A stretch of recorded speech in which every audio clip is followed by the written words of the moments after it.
Proto industrialisation, यानी ये जो आज इंडस्ट्रीज, जो बड़े बड़े कारखाने, फैक्ट्री आप देखते हैं, इससे पहले भी एक दुनिया हुआ करती थी। प्रोडक्शन या सामान का बनना तब भी एग्जिस्ट करता था, और ये सामान किसी बड़ी बड़ी फैक्ट्री या इंडस्ट्री में नहीं बनता था। ये सामान बनता था गाँव के अंदर, लोगों के घरों के अंदर।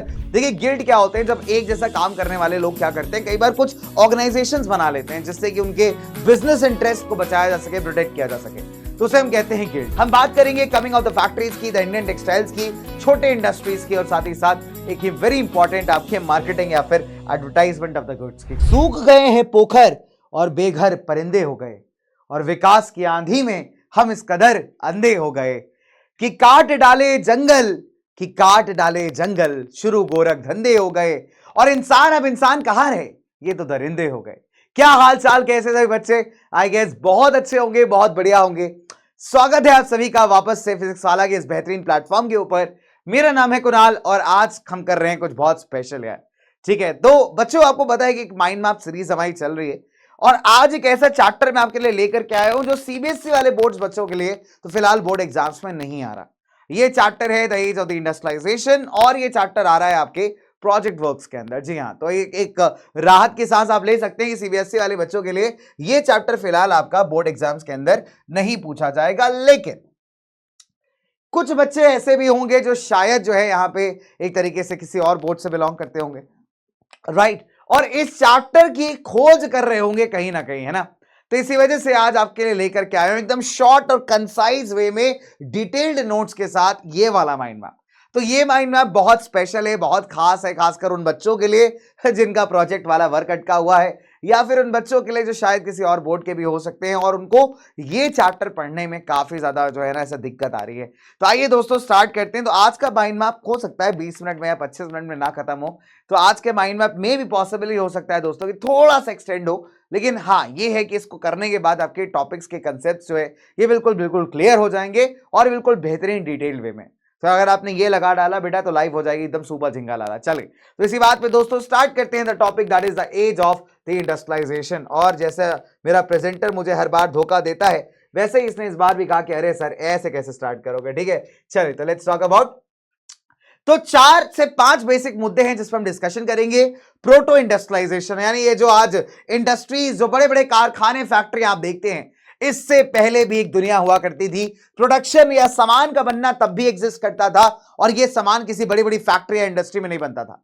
ये सामान बनता था गांव के अंदर, लोगों के घरों के अंदर, और फिर भी अगर आप देखेंगे तो इस सामान का डिमांड कंट्री में भी होता था और इंटरनेशनल भी होता था। तो ये वो दौर था जिसे कहा जाता है द प्रोटो इंडस्ट्रियलाइजेशन, यानी वो फेज जब बिना फैक्ट्रीज के, बिना बड़ी बड़ी इंडस्ट्रीज के भी प्रोडक्शन की जाती थी। हम बात करेंगे कमिंग ऑफ द फैक्ट्रीज की, द इंडियन टेक्सटाइल्स की, छोटे इंडस्ट्रीज की, और साथ ही साथ एक वेरी इंपॉर्टेंट आपके मार्केटिंग या फिर एडवर्टाइजमेंट ऑफ द गुड्स की। चलिए तो इसी के साथ स्टार्ट करते हैं हमारा फटाफट से अमेजिंग वाला टॉपिक दैट इज, चलिए दोस्तों and here we go.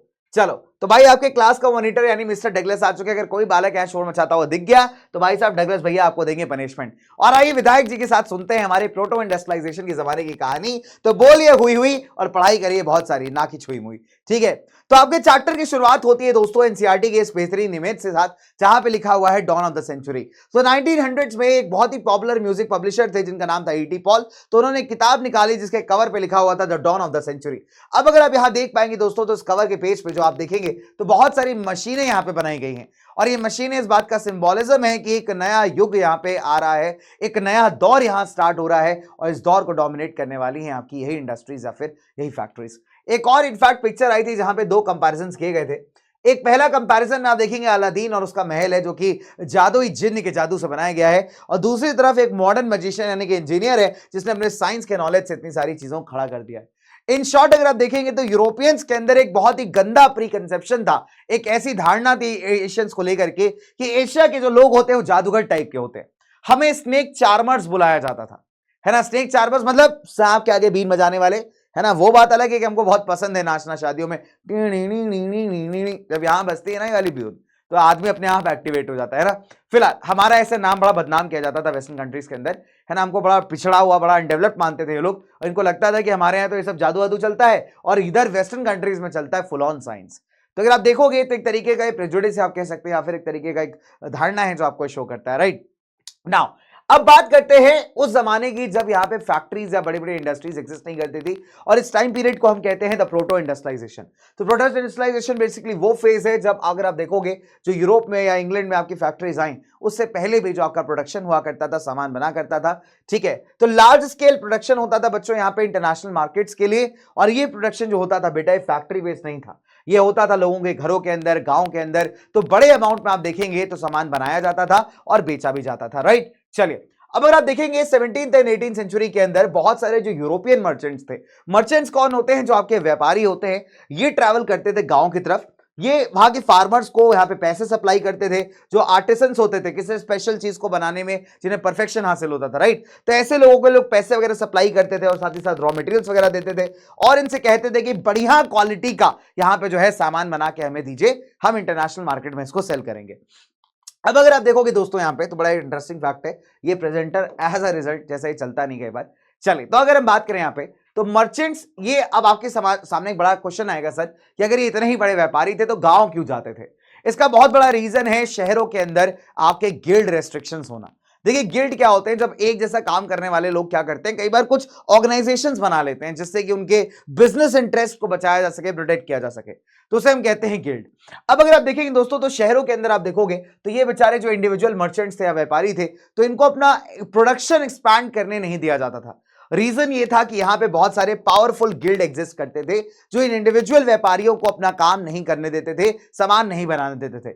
Because obviously बात है, अगर ये इंडिविजुअल व्यापारी भी मार्केट में कंपटीशन करने लगे तो इन बिजनेसमैनों का क्या होगा जिन्होंने संगठन बना के घूमना स्टार्ट किया हुआ है ना, ये जो हमारे गिल्ड्स हैं, राइट। चलिए अब अगर आप देखोगे दोस्तों यहाँ पे तो दैट इज द रीजन कि ये लोग कहां जाया करते थे, ये लोग जाया करते थे हमारे गांव वगैरह साइड, ठीक है। चलिए अब कंट्री साइड में अगर आप देखोगे, कंट्री साइड मतलब जो आपका विलेज एरिया है, गांव का इलाका है, यूरोपियन साइड पे इसको हम कंट्री साइड कहते हैं, ठीक है। तो यहां पे जो आपके पुअर गरीब पीजेंट्स थे और जो आर्टिसंस थे, वो इनफैक्ट अगर आप देखोगे तो अग्री इसलिए कर जाते थे बिकॉज पहली बात वो अपने गांव में रह करके भी एडिशनल इनकम कमा पा रहे हैं।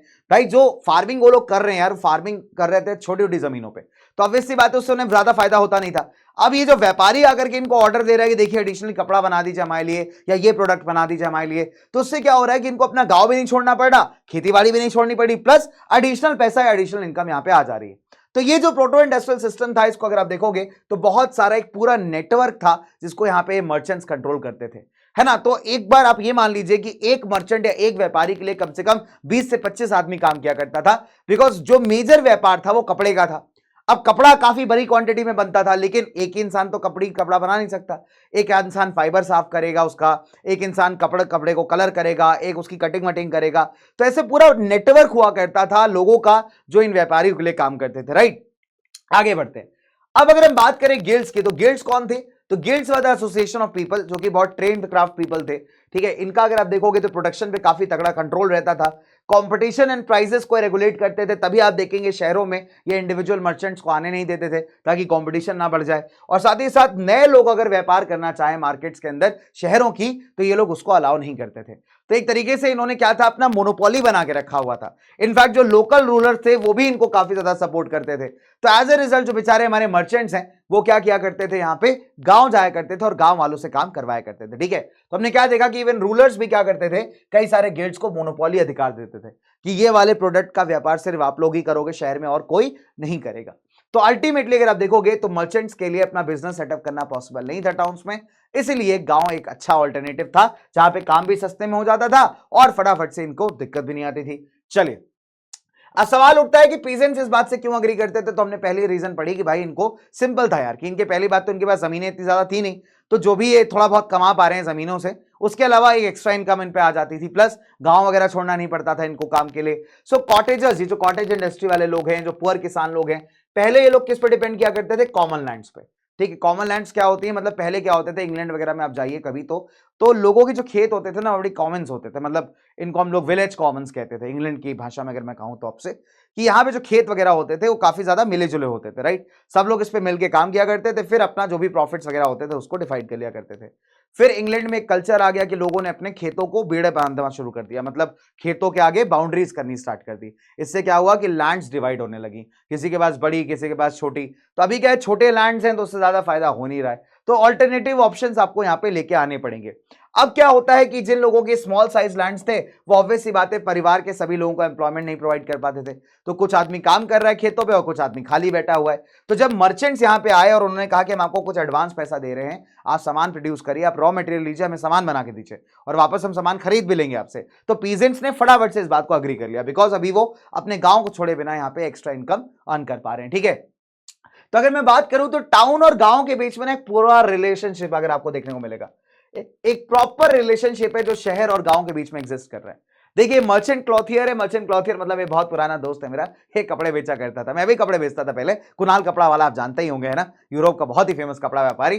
ठीक है, तो मान लीजिए एक मर्चेंट क्लॉथियर है जिसको कपड़ा बनवाने हैं, तो ये क्या करेगा, सबसे पहले आएगा एक ऊल खरीदेगा, ऊल मतलब ऊन खरीदेगा स्टेपलर से। तो स्टेपलर कौन होता है बेटा, बेसिकली जो ऊन के फाइबर को कलेक्ट करता है ना, ऊन कहां से निकलता है, शीप्स वगैरह से, राइट।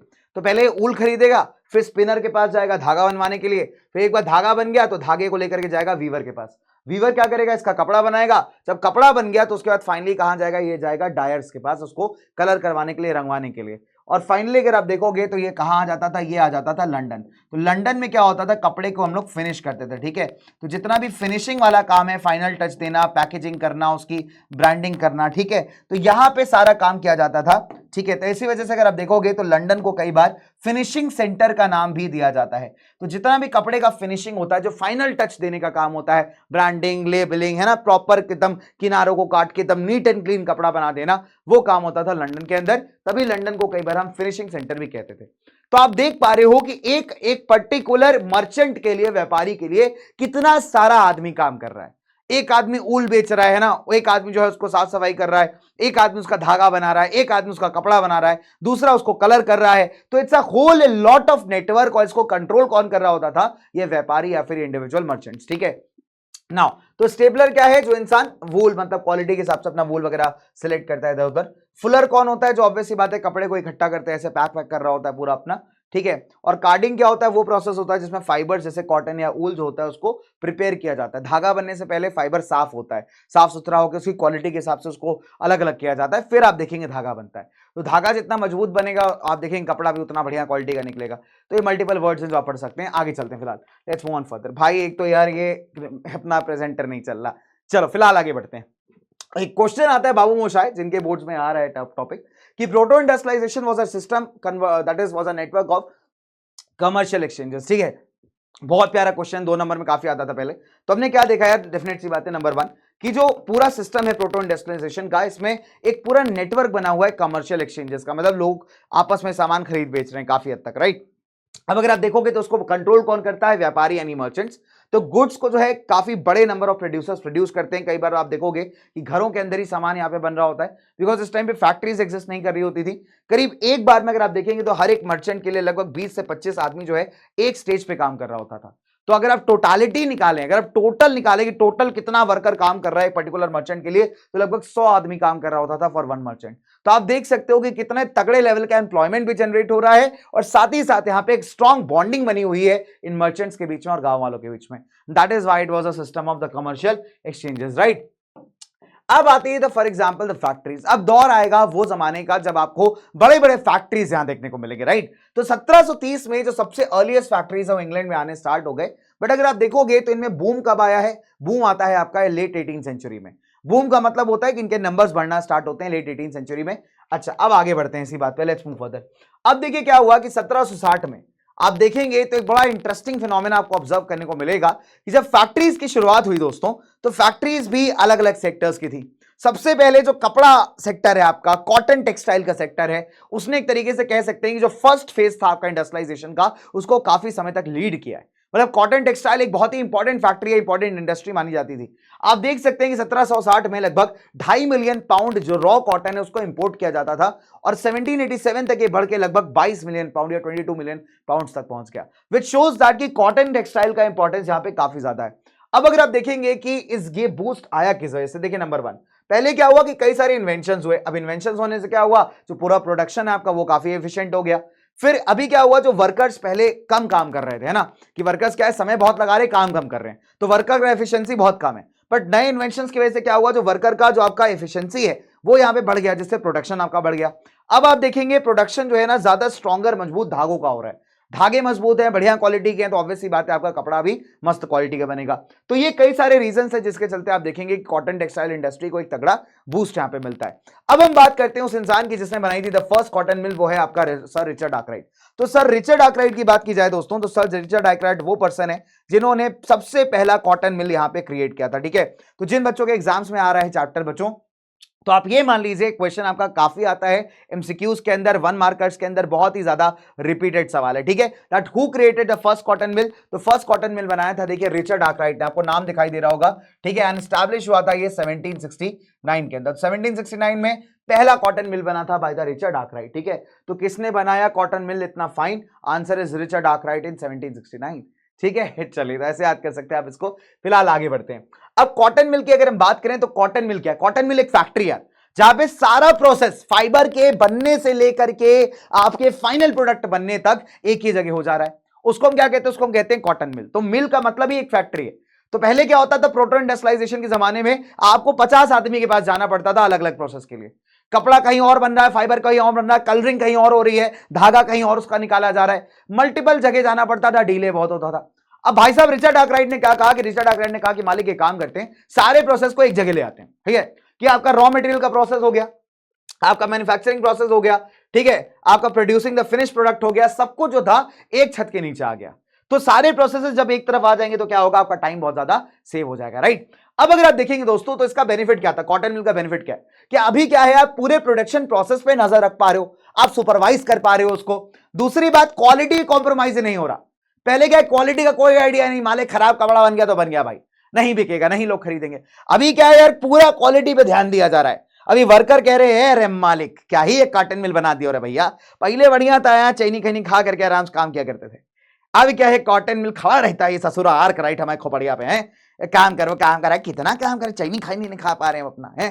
तो अब देखोगे तुम यहाँ पे तो क्या हो रहा है यार कि बेनिफिट्स क्या है कॉटन मिल के, कि पहली बात तो प्रॉपर सुपरविजन आप कर पा रहे हो, क्वालिटी के ऊपर वॉच रख पा रहे हो, और लेबर रेगुलेट हो पा रही है। पहले लेबर क्या है, चैनी खैनी खा के एकदम खड़ी हुई है, काम धंधा कर नहीं रही है। अभी क्या है, आर्कराइट साहब खोपड़िया पाक खड़े हुए, बेटा काम करो, पैसा नहीं दूंगा नहीं तो अभी क्या है, लेबर को रेगुलेट कर पा रहे हो, तो आपका प्रोडक्शन प्रोसेस काफी स्मूथ हो गया है, साथ ही साथ आप ज्यादा आउटपुट निकाल पा रहे हैं। सो this is something very very important, right. तो ये आपका बेनिफिट था किसका, हमारे कॉटन मिल का। आगे बात करते हैं ना। अब अगर आप देखेंगे तो हमारे जो इंडस्ट्रीज में बदलाव आ रहा है, इंडस्ट्रियल चेंज आ रहा है, इसका अपना एक रफ्तार है यार। ठीक है, तो पहले कॉटन बहुत इंपॉर्टेंट था, फिर आयरन एंड स्टील बहुत इंपॉर्टेंट हो गया, है ना।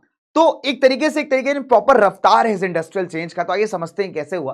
देखिए, नंबर 1, कॉटन जो था लीडिंग सेक्टर था अपने इंडस्ट्रियलाइजेशन के पहले फेज में। फिर अगर आप देखोगे दोस्तों, जब आपका एक्सपेंशन हुआ रेलवेज का, तो जब रेलवेज बने भैया, छुक छुक गाड़ी अपनी बनी, तो आयरन एंड स्टील का डिमांड बढ़ गया। अब आयरन स्टील का डिमांड बढ़ेगा तो आयरन स्टील क्या बन जाएगा, द लीडिंग सेक्टर, क्योंकि लोग ज्यादा डिमांड करेंगे जिस चीज को मार्केट में, ऑब्वियसली बात है उसकी ग्रोथ होगी। तो आयरन स्टील बढ़िया ग्रो कर रहा है अपना।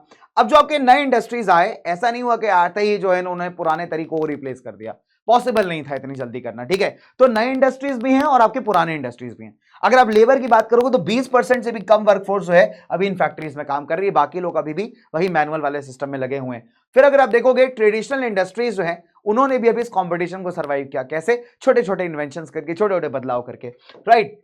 अब अगर आप देखोगे तो जो टेक्नोलॉजिकल चेंजेस है बेटा, वो धीरे धीरे हो रहे हैं। ऐसा नहीं हो रहा है कि एकदम से खतरनाक टेक्नोलॉजी डेवलप हो जा रही है, टेक्नोलॉजी को डेवलप होने में भी टाइम लग रहा है। दूसरी बात, जो नई टेक्नोलॉजी डेवलप भी हुई है वो इतने तगड़े लेवल पे स्प्रेड नहीं हो रही, बिकॉज इतनी ज्यादा कॉस्ट इफेक्टिव नहीं है, मेंटेनेंस बहुत ज्यादा है, खर्चा बहुत ज्यादा है। तो अभी जो आदमी है ना, वो पुराने मेथड्स पे ही सस्टेन कर रहा है, उसको लग रहा है पुराने वाले सस्ते सुंदर टिकाऊ हैं। तो नई टेक्नोलॉजी आ तो रही है बट वो काफी स्लो स्प्रेड के साथ आगे बढ़ रही है। ठीक है, अब नई टेक्नोलॉजी क्या थी, एक्सपेंसिव भी थी, मशीनें आपकी डिफिकल्ट टू मेंटेन भी थी, तो आदमी सोच रहा है यार कौन ही खर्चा करे, पुराना मेथड काफी बढ़िया है। ठीक है, अब क्या होता है यहाँ पे, जैसे फॉर एग्जांपल स्टीम इंजन की कहानी सुनते हैं, तो भाई साहब स्टीम इंजन को हम लोग क्या बोलते हैं, जेम्स वॉट ने इन्वेंट किया था, राइट। बट फिलहाल the correct answer is James Watt ने स्टीम इंजन को इंप्रूव किया था, बनाया न्यू कॉमन साहब ने था। अब जब आप किसी बात का पेटेंट करवा ले हो तो ना, फिर उस इन्वेंशन को आपके नाम से जाना जाता है। तो वॉट भैया हमारे इस मामले में बहुत स्मार्ट थे। तो जेम्स वॉट क्या करते हैं, इन्होंने कि न्यू कॉमन ने जो आपका स्टीम इंजन बनाया, ठीक है, स्टीम पावर से चलने वाला इंजन जिससे कई सारी मशीन आप चला सकते हो, तो उसको जो है पहली बात तो इंप्रूव किया, और इंप्रूव करने के बाद जो है 1781 में अपने नाम से पेटेंट करवा दिया। इसलिए जेम्स वॉट का ही इन्वेंशन माना जाता है स्टीम इंजन, राइट। अब अगर आप देखेंगे तो इसके इन्वेस्टलिस्ट थे, इनका फ्रेंड का नाम था मैथ्यू बोल्टन, उन्होंने इसका एक नया मॉडल बना लिया।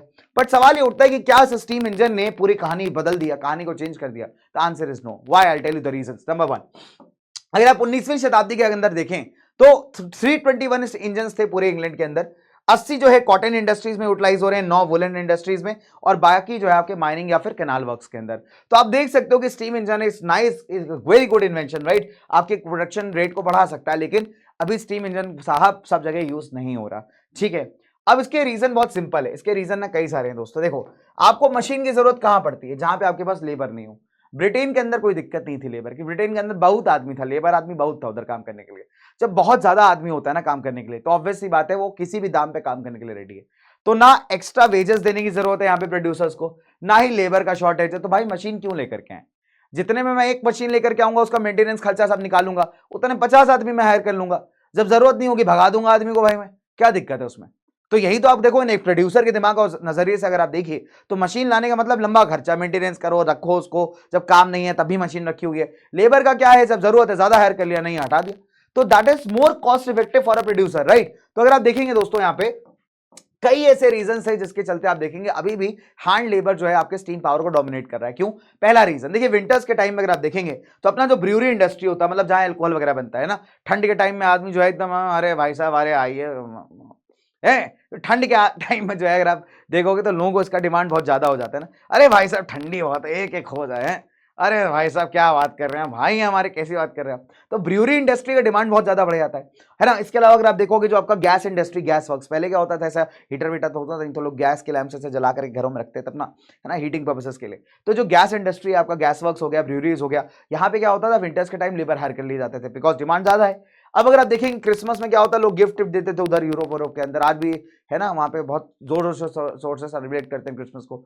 तो क्रिसमस की अगर हम बात करें दोस्तों यहाँ पे, तो बुक बाइंडिंग इंडस्ट्री, लोग किताबें बड़ा गिफ्ट करते थे। तो वहाँ पे जो बुक बाइंड की जाती है ना, जोड़ी जाती है कई बार, आप देखो पुरानी बुक्स वगैरह, इसमें भी डिमांड आपकी बढ़ जाती थी। विंटर्स में शिप्स की भी रिपेयरिंग का टाइम होता था, समुद्र में आप देखिए कई बार बर्फ जमी होती थी। तो ऐसे इलाकों में आप देखेंगे जब डिमांड आती थी तो एम्प्लॉयर जो थे यहाँ पे लेबर हायर कर लेते थे, और जब डिमांड खत्म हो जाती थी तो लेबर्स को भगा देते थे। तो ये क्या था, कॉस्ट इफेक्टिव था। फिर अगर आप देखेंगे अमीरों के शौक बड़े अलग लेवल के होते हैं भाई साहब। अब अगर आप देखेंगे तो कुछ प्रोडक्ट ऐसा था जिसको आप मशीन से बना ही नहीं सकते। जैसे आपके हैमर हो गए, 50-500 वैरायटी का हैमर मिलता था। कुल्हाड़ी हो गया, लगभग 45 वैरायटी का कुल्हाड़ी था। कैसे बना लोगे मशीन से? उतना एडवांस मशीन तो था नहीं। तो एज ए रिजल्ट कुछ चीजें ऐसी जो आप मशीन से बना ही नहीं सकते, उसके लिए आपको मैनुअल लेबर चाहिए। So that is the reason. अगर आप देखोगे कि नो डाउट स्टीम इंजन आ गया, कोई और इन्वेंशन हो गया, बट अभी भी मैनुअल लेबर या हैंड लेबर यहाँ पे डोमिनेट कर रहा है। अब अगर मैं बात करूं demand of the rich class, तो भाई साहब मैंने कहा ना अमीरों के शौक बड़े, तो अमीरों के अलग लेवल के शौक है। इनको मशीन गुड्स चीप लगते हैं, घटिया लगते हैं, सस्ते लगते हैं। अमीरों को क्या चाहिए होता है, सब कुछ अपने लेवल का होना चाहिए ना, सब कुछ एकदम एक्सक्लूसिवली हमारे लिए बना होना चाहिए। जैकेट हो तो सिर्फ मैं पहनूं, पड़ोसी ना पहने। तो अमीरों के शौक बड़े होते हैं यार। तो अगर देखिए अमीरों को भी कुछ शौक है। जो अपर क्लास से एरिस्टोक्रेट्स, बुर्गोइस किसको बोलते हैं हम लोग, जो रिच मिडिल क्लासेस होते हैं, उनके लिए टर्म यूज किया जाता था। इनको हैंड प्रोड्यूस थिंग ज्यादा बेहतर लगती थी। इनको लगता था एक्सक्लूसिवली इनके लिए बनाया जाए तो साहब ज्यादा मजेदार बात है ना। हैंडमेड प्रोडक्ट्स का मतलब होता है क्लास, रिफाइनमेंट, एक्सक्लूसिवनेस, सिर्फ आपके लिए बनाया गया है। अब तुम सोचो अमीर आदमी है, जा रहा है अपनी सुंदर कन्या को एकदम गिफ्ट करने के लिए कुछ है, और उसको अगर मशीन का गुड्स ले जाएगा बना बनाया, तो मैडम क्या करेंगे? मैडम लात मार के भगा देंगी, कहेंगे you are bringing machine made goods, such a cheap and कंजूस person, hey get away from my life. अब मैडम को नाराज तो कर नहीं सकता वो, तो मालिक को क्या लेके जाएगा? हैंडमेड लेके जाएगा सामान। See madam I just got a handmade product for you, exclusively for you. Madam खुश गया, आदमी का लाइफ सेट है, अरे वाह मैडम मान गई, क्या बात है, बहुत बढ़िया। तो आप देखोगे यहाँ पे तो क्या हो रहा है, मालिक हैंडमेड प्रोडक्ट्स अमीर आदमी को बहुत ज्यादा चाहिए, बिकॉज इसका मतलब है रिफाइनमेंट, क्लास, एक्सक्लूसिवनेस, है ना। बेटर फिनिश थे, इंडिविजुअली प्रोड्यूस किए जाते थे, और डिजाइन बहुत बढ़िया होता था इनका। तो एज ए रिजल्ट अगर आप देखोगे तो मशीन मेड गुड्स को कॉलोनीज में एक्सपोर्ट किया जाता था, लेकिन जो वहां का लोकल आदमी है, अमीर आदमी खासकर जो है, वो यहाँ पे हैंडमेड प्रोडक्ट्स को ही प्रेफर कर रहा है। अब अगर आप देखेंगे, let's talk about the life of the workers. क्या वर्कर्स का लाइफ में कुछ बदलाव आया? क्या इनके जीवन में कुछ बदलाव आया? देखते हैं। तो वर्कर्स का लाइफ था, देखो नंबर 1 लेबर के चलते बहुत इफेक्टेड था। अब जॉब मिलने के लिए क्या चाहिए आपको? वर्कर्स को या तो पुराना नेटवर्क होना चाहिए, बेटा जुगाड़ वर्क एवरीवेयर, चाहे भारत हो चाहे विदेश, ठीक है। तो जब तक जुगाड़ नहीं तब तक जॉब मिलना बड़ा मुश्किल। अब अगर मालिक आपको जॉब चाहिए फैक्ट्री वगैरह में, तो आपको पुराना जुगाड़ है, पुराना अगर आपका दोस्त वहां पे है तो आपका जॉब लग जाएगा, और नहीं अगर आपके पास है तो आपको जॉब मिलना बहुत मुश्किल हो जाएगा। अब 19th सेंचुरी में क्या होता है, देखिए वर्कर्स के जो लेबर्स के जो वेजेस होते हैं, दिहाड़ी होती है, वो थोड़ी बढ़ती है। अब वर्कर्स की हालात पता है कैसी थी, हर एक से जहां भी दिख जाए यार आप जॉब दो ना, आप जॉब दो ना, आप जॉब दो ना, ठीक है। तो वर्कर बेचारा परेशान घूम रहा है। तो अगर आपकी जान पहचान है फैक्ट्री में तो जॉब मिल जा रही है, अगर नहीं है तो आप बेटा यहाँ पे जॉब के लिए भटक रहे हो, बिकॉज जॉब्स कम है, मांगने वाले बहुत ज्यादा है, ठीक है। फिर क्या होता है, यहाँ पे वर्कर्स की वेजेस थोड़ी सी बढ़ती है, उनकी दिहाड़ी थोड़ी सी बढ़ती है। अब उसका क्या इंपैक्ट हुआ, देखिए वेरी सिंपल। अब दिक्कत ये है कि दिहाड़ी बढ़ तो गई, लेकिन अगर आप खर्चे की बात करें, खर्चा भी उतना ही ज्यादा है। अब जिस आदमी के पास बेचारे के पास जॉब नहीं, वो क्या करता था बेटा, मतलब कई रातें गुजार देता था, ब्रिज के नीचे सो रहा है, कहीं इधर सो रहा है, कहीं उधर सो रहा है ना। चलिए, कुछ लोग जो थे नाइट रिफ्यूजी कैंप में सो लिया करते थे। अब नाइट रिफ्यूजी कैंप्स क्या होते थे बच्चे, नाइट रेफ्यूजेस क्या होते थे, अब ऐसा समझ लीजिए, not refugee, the night refuges. Refuge का मतलब होता है जहां पे आप शरण ले पाओ, राइट। तो कुछ प्राइवेट लोगों ने जो है ना यहाँ कुछ ऐसे रैन बसेरा टाइप के या कुछ शेल्टर्स बनवा दिए थे, जहां पे ऐसे लोग जाकर के, जिनके पास घर वर नहीं है, जॉब वॉब नहीं है, रात में जाके स्टे कर सकें। फिर जो हमारे पुअर लॉ अथॉरिटीज थी, वो भी कुछ कैजुअल वार्ड्स बनवा दिया करते थे, कुछ रूम टाइप के, मतलब आप कह लीजिए बंदोबस्त, है ना, जहाँ पे छोटे छोटे कमरे बनवा दिए गए ना लॉ अथॉरिटीज ने, जहाँ पे गरीब लोग जाके रह सकते हैं, जहाँ पे इनके पास घर वर नहीं है, जॉब ढूंढ रहे हैं जो लोग। तो ये लोग यही किया करते थे, जब तक जॉब नहीं थी भाई तब तक ये लोग ऐसे ही जिंदगी गुजारते थे। अब अगर आप देखेंगे दोस्तों यहाँ पे, क्योंकि सीजनल नेचर था यार वर्क का, है ना, जब आपको रिक्वायरमेंट है तब वर्कर हायर हो जाते थे, नहीं तो उसके बाद ये जॉबलेस। तो अगर आप देखोगे तो बहुत सिंपल सी बात है, क्योंकि सीजनल नेचर होता था मैक्सिमम काम में, जब रिक्वायरमेंट होती थी तब तो इनको एम्प्लॉयमेंट मिल जाता था, राइट। पर जब एक बार रिक्वायरमेंट खत्म हो गई तो ऑब्वियस सी बात है ये दोबारा से बेरोजगार हो गए।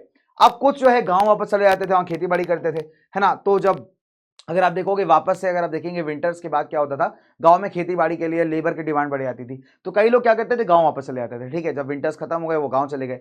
इनफैक्ट अगर आप देखोगे इसके अलावा कुछ लोग ऐसे भी थे जो कुछ भी करने को तैयार होते थे, थोड़ा बहुत इधर उधर काम कर लिया, साफ सफाई कर ली। तो वर्कर्स की हालत में बहुत बुरी है, बिकॉज जॉब्स बहुत कम है, वर्कर्स बहुत ज्यादा है, वेजेस बहुत, मतलब आप देखोगे बहुत ज्यादा तो नहीं है यहाँ पे। प्लस इनफैक्ट अगर आप देखोगे तो बेचारे वर्कर्स के पास अपॉर्चुनिटीज भी नहीं है। तो अगर जुगाड़ है आपका, अगर आपकी जान पहचान है तो काम मिलेगा, अदरवाइज काम मिलना बहुत मुश्किल है, आप इधर उधर भटकते रहो, ठीक है। So this is how the workers used to exist. अब अगर मैं आगे बात करूं बच्चों आगे, ठीक है, दैट व्हाट एल्स हैपेंड। तो नाउ अब अगर आप देखेंगे तो सिंस वर्कर्स के पास ऑलरेडी जॉब नहीं है, बेचारे भटक रहे हैं जॉब के लिए, और ऐसे में अगर नई मशीन और जॉब खा जाएगी आपका, तो वर्कर क्या करेगा बेचारा। वर्कर तो कहेगा ना बेटा कि नई टेक्नोलॉजी बेकार है। अब जैसे आप देखिए स्पिनिंग जेनी नाम का एक मशीन आया, ठीक है। अब इसके चलते क्या हुआ यार कि बहुत सारी औरतों के अंदर ना एक, मतलब आप ये मान लीजिए डर बैठ गया कि स्पिनिंग जेनी क्या करता था कि एक बार में कई सारा धागा ऐसे रोल कर लेता था। पहले इसके लिए औरतें हायर की जाती थी, वर्कर हायर किए जाते थे। अब इनको लगा कि कहीं स्पिनिंग जेनी इनका जो रहा सहा जॉब है वो भी ना खा जाए। तो एज अ रिजल्ट आप देखेंगे वुलन इंडस्ट्री के अंदर इस मशीन पे बहुत सारे लोगों ने मतलब अटैक कर दिया। अब ये मान लीजिए इसको बहुत अटैक किया गया, तोड़ फोड़ दिया गया, बिकॉज वर्कर्स को, लेबर्स को लगा ना कि मशीन उनका जॉब खा जाएगी, और जॉब का क्रंच वैसे ही मार्केट में। अब अगर आप देखेंगे जब 1840s के बाद इंफ्रास्ट्रक्चर बिल्डिंग स्टार्ट होता है सिटीज के अंदर, तब उसके बाद जो है आप देखेंगे एम्प्लॉयमेंट अपॉर्चुनिटीज थोड़ी बढ़ती हैं, रोड चौड़ी की जा रही है, नए रेलवे स्टेशन आ रहे हैं, रेलवे लाइंस बनाई जा रही हैं, ठीक है, ड्रेनेज सीवर्स वगैरह बनाए जा रहे हैं। तब यहाँ पे आप देखोगे 1840s के बाद इनके हालात में थोड़े सुधार आते हैं और अपॉर्चुनिटीज थोड़ी सी इंक्रीज होती हैं, राइट। चलिए, अब अगर आप देखोगे तो क्वेश्चन ये बहुत सिंपल सा है कि जो हमने देखा कि यार 19th सेंचुरी में वेजेस थोड़े इंक्रीज हुए, थोड़े दिहाड़ी इंक्रीज हुई इनकी, तो क्या उससे कोई मदद हुई। देखिए बहुत सिंपल सी बात है कि नो डाउट कि वेजेस थोड़े इंक्रीज हुए, बट उससे कुछ खास फर्क पड़ा नहीं। The reason is simple, because यहाँ पे जो हमारा लाइफ ऑफ द वर्कर है ना, वो उससे बहुत ज्यादा इंपैक्ट होगा नहीं। क्यों बच्चे, बिकॉज सिर्फ वेजेस बढ़ने से फायदा नहीं होता। अगर मार्केट में सामान बहुत महंगा है दोस्त, तो ऑब्वियस सी बात है आपका सैलरी भी या तो बहुत ज्यादा बढ़ जाए तब आप अफोर्ड कर पाओगे। अगर थोड़ा सैलरी बढ़ा, थोड़ा वेजेस बढ़ा और सामान बहुत ज्यादा महंगा है, तो फिर आपका कोई लॉजिक नहीं उस वेज के बढ़ने का, ठीक है। तो आप वहीं के वहीं रहोगे, राइट। चलिए, तो जो फ्लक्चुएशन था व्यापार का, इनफैक्ट अगर आप देखोगे तो उससे क्या होता था, वर्कर्स की वेजेस पे बड़ा इंपैक्ट पड़ता था। अब मान लीजिए फॉर एग्जांपल कहीं वॉर चल रही है, वॉर चल रही है तो ऑब्वियस सी बात सब काम धंधा बंद पड़ा हुआ है। या फिर मान लीजिए जिस कंट्री में वॉर हो रहा है उसका एम्यूनिशन का डिमांड ज्यादा है, वर्कर ज्यादा चाहिए, तो कई बार बढ़ भी जाता था वेज। तो ये सारी सिचुएशंस अगर आप देखोगे ना, जो फ्लक्चुएशंस आ रहे हैं इकोनॉमी के अंदर, ये काफी हद तक इनके वेजेस और इनके लाइफ पे इंपैक्ट करते थे, राइट। चलिए फॉर एग्जाम्पल ले लेते हैं, जब नेपोलियनिक वॉर चल रही थी, नेपोलियन काफी सारा युद्ध चल रहा था, तो जो वेजेस दिए जा रहे थे वर्कर्स को सफिशिएंट नहीं थे। रीजन बहुत सिंपल है कि बेटा जब वॉर होती, तो अगर आप देखोगे अगर आपके देश वॉर में इन्वॉल्व है, तो आपके देश में जो सामान, जो आम चीजों का सामान का जो दाम है वो बहुत एग्जेसिवली बढ़ जाएगा। क्यों, बिकॉज आपके देश अभी वॉर में पूरा पूरा मतलब दम लगा हुआ है, तो बाकी चीजों के प्रोडक्शन पे तो ध्यान देगा नहीं ना। उसके लिए सबसे इंपॉर्टेंट वेपन्स एंड एम्यूनिशन है। तो आपके देश की जो इकोनॉमी, अर्थव्यवस्था, उसकी हालत चरमरा जाएगी। अब डजंट मैटर कि अगर वेज थोड़े बहुत बढ़ भी जाते हैं तो भी वो इतने सफिशिएंट होंगे नहीं कि आप अपनी बेसिक जरूरतें मैनेज कर पाए। क्यों, बिकॉज वॉर टाइम पे क्या होता है, जो आपके प्राइस होते हैं सामान के बहुत ज्यादा बढ़ जाते हैं, राइट। तो ऐसे केसेस में अगर आप देखोगे तो वेज हाइक से भी इन वर्कर्स का कुछ खास फायदा हो नहीं रहा है, right. So even the ways of the workers was dependent upon the wage rate. अच्छा, एक चीज और इंपॉर्टेंट बात है यहाँ पे। तो यहां पे अगर आप देखोगे तो सिर्फ जो आपका दिहाड़ी का रेट है, फॉर एग्जांपल रेट चल रहा है 400 रुपए दिन का, ठीक है, तो जो इनकी नंबर ऑफ वेजेस है, वेजेस आपको डे के बेसिस पे मिलती है कि आपने कितने दिन यहां काम किया, राइट। आपने 10 दिन काम किया तो आपको 400 रुपए के हिसाब से 4000 रुपया मिलेगा, ठीक है। तो वेरी वेरी सिंपल। तो यहाँ पे पॉइंट बहुत सिंपल है, ये लोग यहाँ पे एक चीज बताई जा रही है कि जो वर्कर की वेजेस हैं, सिर्फ ये रेट पे नहीं डिपेंड करी कि कितना रेट चल रहा है मार्केट का, ये डिपेंड करती थी यहाँ पे पीरियड ऑफ एम्प्लॉयमेंट पे, कितने समय के लिए आप एम्प्लॉयड हो। बिकॉज सैलरी थोड़ी कि परमानेंट बेसिस पे तुमको मिलती रहेगी। यहां पे क्या है, कितने समय के लिए एम्प्लॉयड हो वो भी डिसाइडिंग फैक्टर था कि आप कितना पैसा यहां पे कमा पाओगे एज अ वर्कर, राइट। चलिए, अब जो नंबर ऑफ वर्क था अगर आप देखोगे उसको लिया जाता था as a base to determine the average daily income, कि कितना आवर्स आपने यहां पे काम किया, कितने आवर्स के लिए आपको एम्प्लॉय किया गया है, उसको एवरेज लेते थे, बेस मानते थे आपकी डेली वेजेस को या डेली इनकम को डिसाइड करने के लिए। तभी आप देखोगे कि एक बहुत ही फेयर सिस्टम नहीं था, राइट। चलिए, तो मिड 19 सेंचुरी में अगर आप देखोगे तो 10% जो अर्बन पॉपुलेशन थी, इसी वजह से आप देखेंगे बहुत ज्यादा गरीब थी। 10% population was very very poor, right, because जो पैसा इनको मिल रहा है वो इतना सफिशिएंट ही नहीं है कि अपने जीवन को सस्टेन कर पाए। अब आप देखेंगे दोस्तों, जब डिप्रेशन का टाइम आता है, डिप्रेशन मतलब जो इकोनॉमिक डिप्रेशन के हालात आते हैं दोस्तों, तो सिचुएशन और वर्स हो जाती है। बिकॉज इकोनॉमिक डिप्रेशन में वैसे भी लोगों के पास फैक्ट्रीज बंद हो जाएंगे, आप देखेंगे बैंकिंग सिस्टम की हालत खराब हो जाएगी, लोगों के पास पैसा खर्च करने के लिए होगा नहीं। तो तब अगर आप देखेंगे तो एम्प्लॉयमेंट रेट लगभग 75% हो चुका था, 35% से बढ़कर के in the different areas of the western countries. ठीक है, अब यहां पे बड़ा इंटरेस्टिंग पार्ट आता है, that is attack on the new technology. और तभी आप देखेंगे कि क्या होता है, जब स्पिनिंग जेनी को इंट्रोड्यूस किया गया वुलन इंडस्ट्री में, तो लोगों ने उसको बिल्कुल एक्सेप्ट नहीं किया। इनफैक्ट जो महिलाएं यहाँ पे हैंड स्पिनिंग से अपना धागा वागा बनाती थी, उनका जो मेन सिस्टम ऑफ सर्वाइवल था वो यही था, जो काम करके उनको पैसा मिल रहा है। ठीक है, और जब स्पिनिंग जेनी आया, स्पिनिंग जेनी ने क्या किया, कई सारे लेबर्स का जॉब खाना स्टार्ट कर दिया। तब आप देखोगे कि वाइड स्प्रेड अटैक्स हुए थे इस न्यू टेक्नोलॉजी के ऊपर। तो तभी कहा जाता है दोस्तों कि न्यू टेक्नोलॉजी ने एकदम से दुनिया को नहीं बदला, इसको एक्सेप्ट करने में बहुत समय लगा था। तो स्पिनिंग जेनी आप देख सकते हो इस तरीके का होता था आपका, कि एक बार में आप ये देखिए कितने सारे धागे एक बार में जो है ये यहाँ पे वीव कर पा रहा है, ऐसे रोल कर पा रहा है, राइट। तो एक बार आप चक्का घुमाइए और एक बार चक्का घुमा दिया आपने तो पूरा तो काफी सारे धागों को ऐसा लपेट करके रोल करके जो एक बार में निकाल देगा। सो that is what is spinning jenny. पहले एक काम मैनुअली होता था, विमेन करती थी इसको, है ना। अब विमेन का जॉब ये जो है मशीन खाई जा रही है, दैट इज वाई विमेन ने इसको मशीन को यहाँ पे अटैक किया था। तो जिन बच्चों के बोर्ड्स में आ रहा है टॉपिक आपका, तो वहां पे क्वेश्चन आता है कि why did the women attack the new technology, why did the women attack spinning jenny. The reason is simple कि विमेन इसी काम पे सर्वाइव कर रही थी कई सारी, और जब स्पिनिंग जेनी आई तो ऐसा लगा यार कि उनकी जॉब्स यहाँ पे चली जाएंगी। And because of this fear और जो टाइप ऑफ अनएम्प्लॉयमेंट फैला हुआ था उस जमाने में, जो गरीबी थी उस जमाने में, यहाँ पे क्या होता है कि ये लोग अटैक करना स्टार्ट कर देते हैं स्पिनिंग जेनी पे। ठीक है, चलिए, तो I hope this is done, right. Now अब सवाल उठता है यार कि 1840 के बाद क्या चेंज हुआ। तो हमने अभी देखा कि 1840 के बाद यहाँ पे थोड़ा सा एम्प्लॉयमेंट जनरेशन बढ़ गया, बिकॉज कई सारे इंफ्रास्ट्रक्चर डेवलपमेंट्स होने लगे, जिसकी वजह से आप देखोगे कि लोगों को रोजगार मिलना थोड़ा बेहतर हुआ। अब कहानी को थोड़ा सा आगे लेकर के चलते हैं, that is industrialization in the colonies. तो अभी तक तो हमने बात की यहाँ पे यूरोपियन पार्ट की, यार यूरोप के अंदर जो है खासकर क्या समस्याएं थी, क्या दिक्कत थी, हैंड लेबर क्यों पॉपुलर था एक टेक्नोलॉजी के आने के बाद से भी। अब हम बात करेंगे जो कॉलोनीज हैं जहां पे इन यूरोपियन पावर्स ने अपना कब्जा जमाया हुआ है दोस्तों, वो कॉलोनीज बेटा यहाँ पे किस तरीके से इसके द्वारा इंपैक्ट होंगे, इंडस्ट्रीज के द्वारा, इंडस्ट्रियलाइजेशन के द्वारा। आइए समझते हैं इसको। देखिए, नंबर 1, अगर आप देखोगे तो भारत एक कॉलोनी था ब्रिटेन की, राइट। तो भारत में ब्रिटेन के आने से पहले भी एक सिस्टम एग्जिस्ट किया करता था, और यहाँ पे जो हमारे मर्चेंट्स थे कई सारे, जो इंटरनेशनल व्यापार में इंगेज थे, वो लोग क्या करते थे, कुछ एजेंट्स हायर करते थे, और ये एजेंट्स क्या करते थे, भारत के गांव में जाते थे, गांव वालों से बातचीत करते थे, उनसे अपना सामान बनवाते थे, और ला करके इन मोटे व्यापारियों को, मतलब जो है अपने तगड़े पैसे वाले व्यापारी हैं, इनको फाइनली बेच दिया करते। तो इसमें सबका ही भला होता था, राइट। अब अगर आप देखेंगे दोस्तों तो फाइनेस्ट क्वालिटी ऑफ कॉटन को भारत में प्रोड्यूस किया जाता था।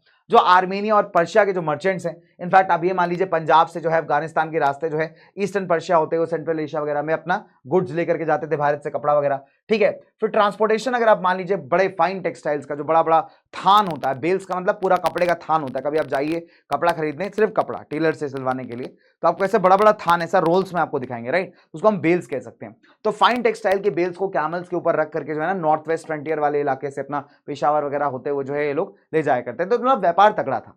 इनफैक्ट अगर आप देखोगे तो सूरत और गुजरात के थ्रू अगर आप देखेंगे, जो गल्फ वाला इलाका है गुजरात के आसपास, गल्फ ऑफ कैम्बे वगैरह का रीजन हो गया, तो वहां से सी ट्रेड भी होती थी और काफी सारा माल हम लोग एक्सपोर्ट भी करते थे। ठीक है, चलिए, इसके अलावा अगर आप देखेंगे भारत की ईस्टर्न साइड पे मौसलीपट्टनम हो गया, बंगाल में आपका हुगली वाला इलाका हो गया, तो साउथ ईस्ट एशिया से इसका बड़ा तगड़ा लिंक था। तो ऑल इन ऑल अगर आप देखोगे तो इंडिया में व्यापार बहुत तगड़ा हुआ करता था कॉटन के कपड़े का, एंड हम काफी कुछ एक्सपोर्ट भी करते थे। ठीक है, और ये तब की बात है जब हमें कॉलोनाइज नहीं किया गया था, हम पे कब्जा नहीं जमाया गया था। ठीक है, नाउ तो इंडिया में एग्जिस्ट करता था एक सप्लाई मर्चेंट्स का नेटवर्क, जिसके थ्रू पूरा व्यापार आप ऑर्गेनाइज करते थे। तो पुराने जमाने में भी काफी व्यापार होता था। बाकी इसके बाद हम देखें ब्रिटिशर्स के आने से पहले भी इंडिया में काफी तगड़ा ट्रेड होता था।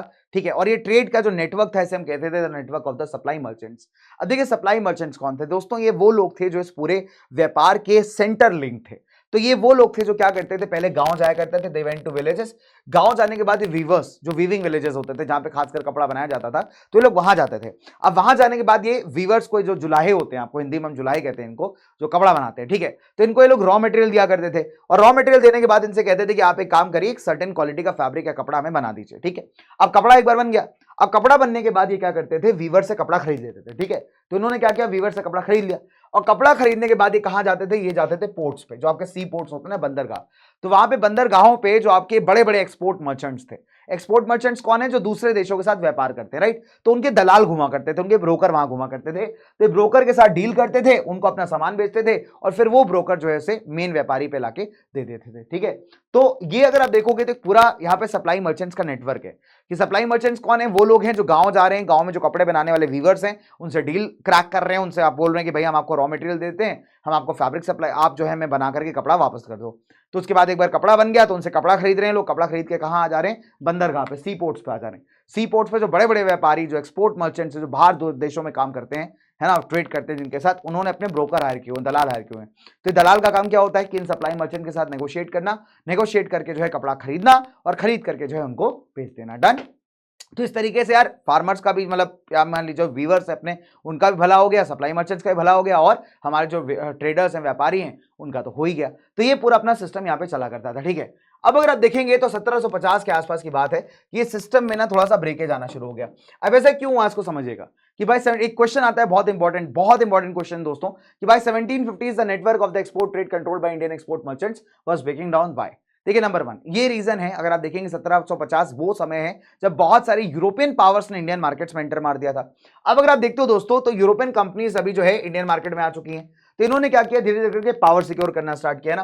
पहले तो जो लोकल रूलर्स थे उनको थोड़ा बहलाया फुसलाया, उसके बाद उनसे थोड़े से कंसेशंस मांगे, यार यहाँ टैक्स कम कर दीजिए, वहां व्यापार कम कर दीजिए हमारा, मतलब इस तरीके से, मतलब व्यापार कम करने का मतलब है कि आप अपना कंपटीशन कम कर लीजिए, हमें थोड़ा व्यापार करने दीजिए। तो आप देखोगे पहले क्या हुआ कि इन्होंने धीरे धीरे करके लोकल रूलर्स के साथ लिंक बनाए, खासकर ब्रिटिशर्स, राइट, जो ईस्ट इंडिया कंपनी था अपना, उसने फिर क्या किया, धीरे धीरे आप देखेंगे पॉलिटिक्स में एंटर करना स्टार्ट किया, है ना, कि रूलर्स को हराया, उनके इलाकों को कब्जा किया। तो इस तरीके से ट्रेड में ना इनका क्या हुआ, एक तरीके से मोनोपोली, मतलब एक कंप्लीट अधिकार बन गया।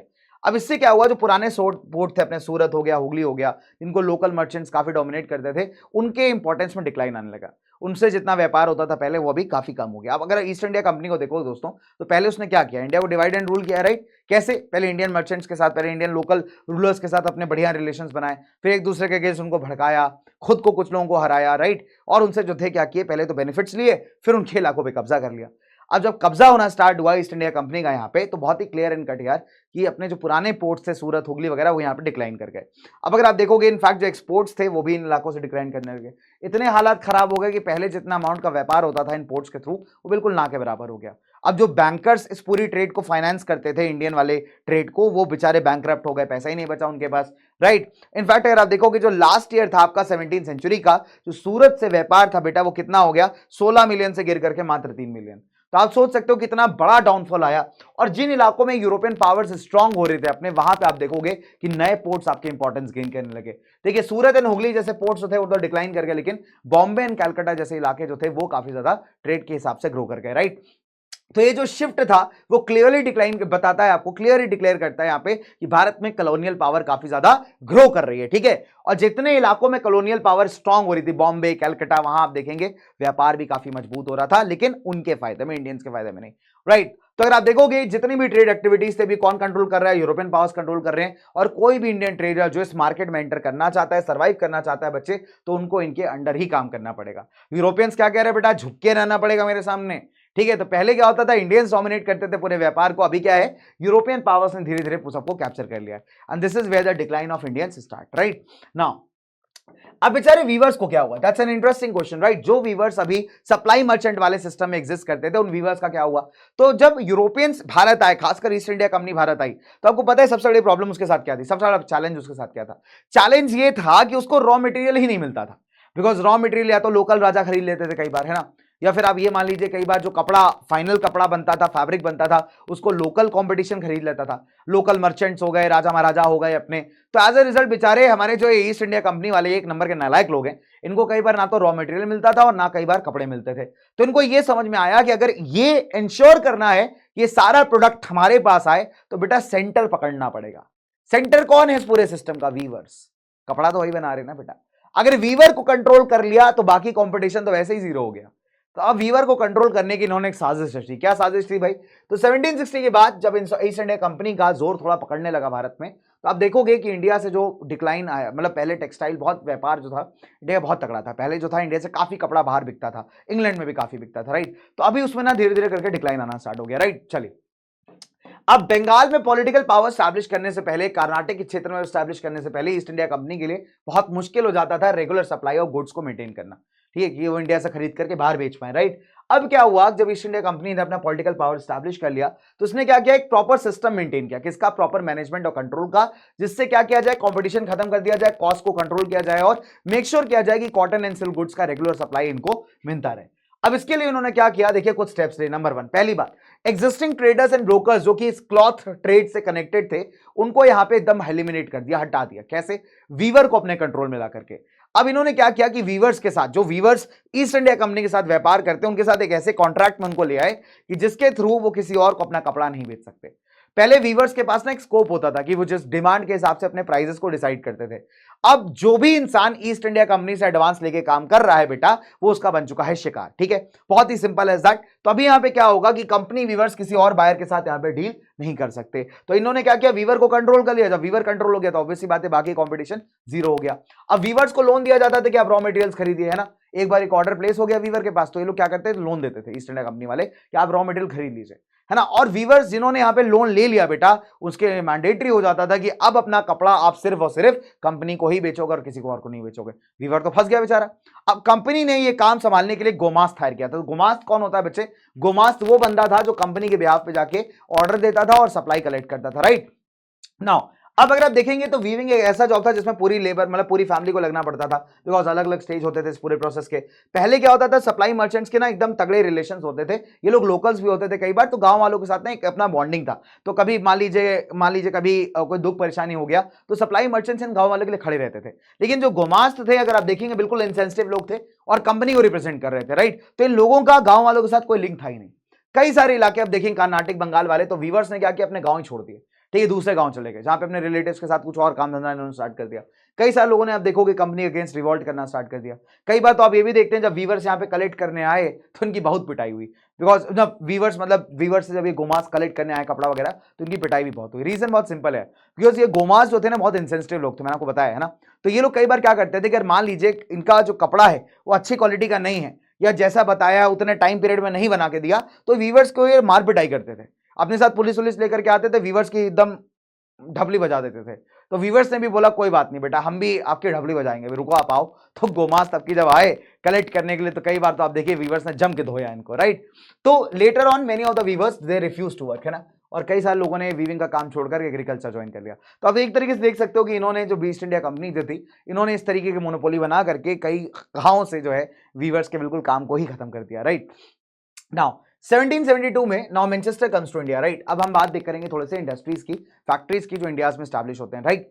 तो 1772 में हेनरी पटेलो कंपनी का ऑफिशियल था, उसने कहा था कि जिस प्रकार का कपड़ा इंडिया बनाता है ना बेटा, वो कभी देश में कोई और मतलब वर्ल्ड में कोई बना ही नहीं सकता। इसलिए इंडियन टेक्सटाइल्स का जो डिमांड है वो कभी रिड्यूस होगा ही नहीं, ठीक है। वर्ल्ड में कभी भी इंडियन कपड़े का डिमांड रिड्यूस हो ही नहीं सकता। तो अगर आप देखोगे by the beginning of 19th century हम देखते हैं कि एक लंबा डिक्लाइन आता है भारत के टेक्सटाइल एक्सपोर्ट्स में। उसका रीजन बहुत क्लियर है, बिकॉज अगर आप देखेंगे तो अभी जब ईस्ट इंडिया कंपनी और ब्रिटिश एम्पायर भारत में एकदम स्टैब्लिश हो चुका है, तो वो ऑब्वियस सी बात है भारत का बना बनाया कपड़ा बाहर नहीं बेचेगा, वो बेचेगा भारत का रॉ मटेरियल, राइट। और अगर आप देखोगे तो हमारे बने बनाए कपड़े के एक्सपोर्ट में, यानी दूसरे देश में जो हम बेचते थे, एक तगड़ा डिक्लाइन आपको देखने को मिला। लेकिन एट द सेम टाइम जो कच्चा माल या रॉ मटेरियल था उसका एक्सपोर्ट तगड़े तरीके से बढ़ गया, ठीक है।